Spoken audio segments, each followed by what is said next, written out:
हमारे साथ इकरा जी हैं और मैडम संदर्भ फिर से संभल का है, एक्टिविटी फिर से बढ़ गई है।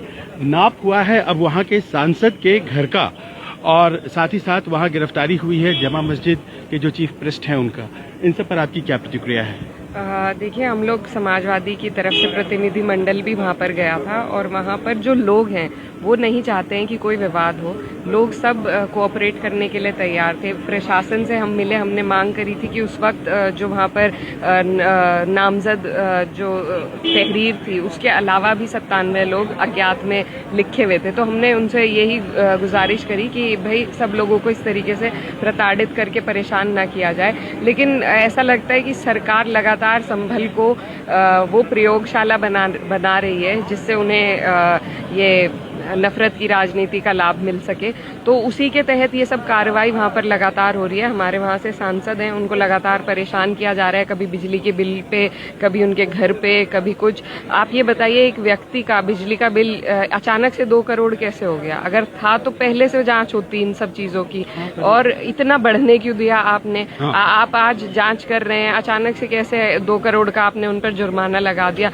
तो ये बहुत सारी बातें हैं। वहाँ पर जो जमा मस्जिद के जो प्रीस्ट हैं जिनको गिरफ्तार कर लिया गया है, उन्होंने पूरा कोऑपरेट किया। 2 बार उन्होंने वहाँ पर वो साथ दिया ASI वालों का, लेकिन उसके बावजूद बस परेशान करने की नीयत से सरकार वहाँ पर काम कर रही है।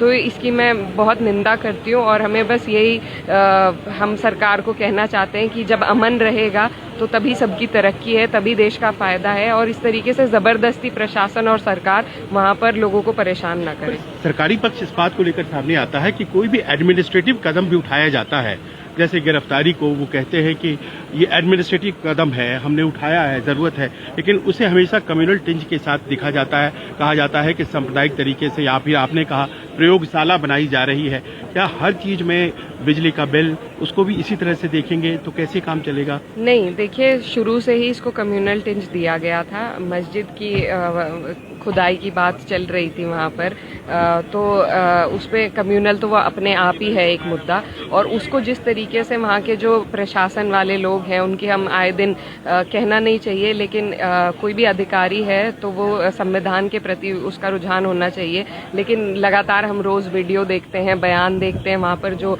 तैनात अधिकारी हैं वो एक तरफ झुकाव करते हैं, तो इससे कहीं ना कहीं लोगों को तनाव महसूस होता है, और जिस तरीके से वहाँ पर कार्य हो रहा है वो तनाव पैदा करने वाला ही है। तो सरकार को इन चीजों में समझदारी बरतनी चाहिए और तनाव को कम करने का प्रयास करना चाहिए। एक आखिरी प्रश्न मेरा है मैडम, और वो ये है कि संभल आप देख रही हैं और इसके अलावा मथुरा के लिए भी मुख्यमंत्री जी की तरफ से घोषणा हुई है और एक बृहद प्लान वहां को लेकर के भी है। आपको लगता है कि अगर वहां निर्माण कार्य होता है तो वो भी आपको लगता है कि कम्युनल दिशा में जा सकता है?